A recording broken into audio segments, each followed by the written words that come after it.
Hello friends! Welcome back to Health Highlights, where I spend the time learning about all things health and bring you the highlights.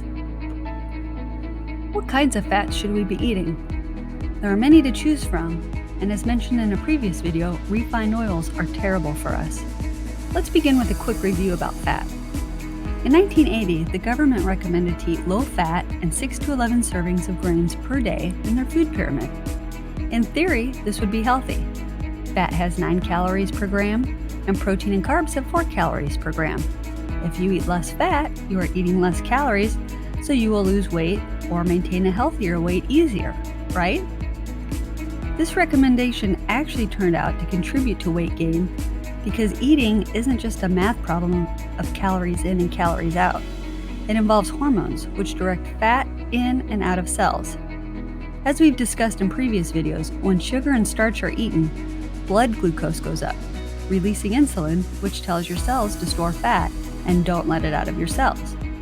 To increase weight loss and metabolism, fat consumption needs to increase, while processed carbohydrates and sugars need to decrease.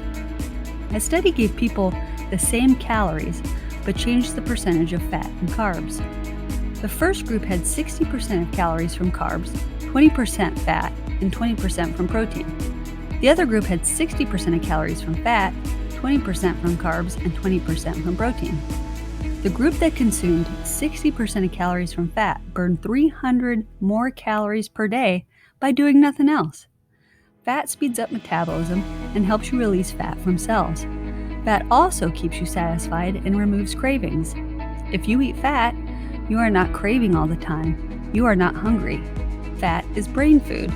It stops the addiction center, so you stop craving and are not hungry. When you eat sugar and starch, your insulin goes up, dropping your blood glucose levels, which makes you hungry. To learn more about this, watch my video on what is so bad about sugar, linked in the description bar below. The oil industry has been big in pushing first trans fats, hydrogenated things like margarine and shortening, then highly refined vegetable oil, mostly the omega-6 polyunsaturated fats. The forms these are consumed in are highly toxic. Omega-6 polyunsaturated fatty acids have increased in highly inflammatory and unstable omega-6 fats in our diets, which has led to so many inflammatory diseases. Overconsumption of omega-6 fats, which we do need, and the underconsumption of omega-3 fats is an imbalance that has led to increase in heart disease, type 2 diabetes, obesity, prediabetes, irritable bowel, asthma, cancer, autoimmune, arthritis, and even depression and homicide and suicide. The advice to eat more polyunsaturated fat instead of saturated fat started with good intentions, but has had disastrous effects. What oils are best to cook with? Olive oil, extra virgin, is the best, never processed and no heat is added to it. There's myths that say you can't cook with it, but you can. It is stable at high temperatures. Coconut oil is a good fat and is a good oil to use. It has lauric acid and MCTs. It is healthier than lard, tallow, and butter. You can substitute 1-to-1 butter in baking if you want to use coconut oil instead of butter. It is good for lowering bad cholesterol and raising good cholesterol. Also, it is good for teeth, gums, and dry hair. Avocado oil is great to cook with. It has a high smoke point and is high in oleic acid, which is a heart-healthy oil. It is good for cholesterol and helps decrease bad cholesterol. It also has a neutral flavor. You want to see it cold-pressured or expeller pressed is okay. You want to stay away from vegetable oils and canola oil. They are toxic and highly refined. They used to not be bad, but in the mid-1990s, Monsanto came and changed the DNA structure of plants and ruined it to make them more stable and made it so the health benefits, like the omega-3s, went away. They are toxic because they are so highly refined. They want to get every square inch of oil out, so they press it and extract it at extremely high temperatures and use a chemical solvent known as hexane to get rid of it. They say all the hexane is gone after they filter it. They just use it to extract all of the oil. But I don't want to eat something that used hexane to extract it. It is processed and produced at such high temperatures and pressures that it changes the chemical structures of the polyunsaturated fat into trans fat. So when your body ingests it, It doesn't know what it is, and it is stored as man-made trans fat, which is horrible for you. Corn oil is just as bad as canola and vegetable oil. Also, stay away from cooking sprays, even olive oil, as it has a propellant that isn't good for you. Avocado spray is okay as it is chemical-free.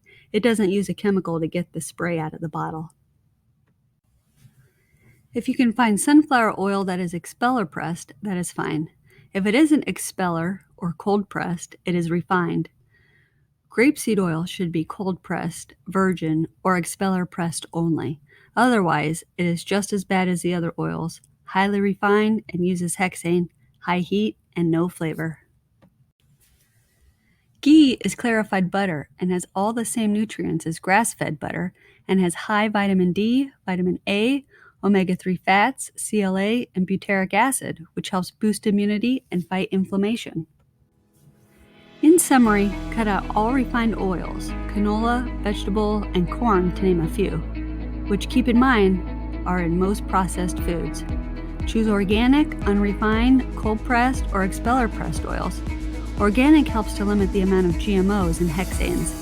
Buy in dark bottles, not clear, and store in a cool, dry place. Keep the lid on to keep the oxygen out. They go bad in months. Extra virgin olive oil, avocado oil, coconut oil, and ghee are the best to cook with. Thank you for going on your health journey with me. Like, subscribe, and push the bell to continue our learning together. Look for my future video on how fats affect cholesterol. Let me know in the comments section what your favorite fats are and other ideas you would like to learn more about. Until next time, here's to health.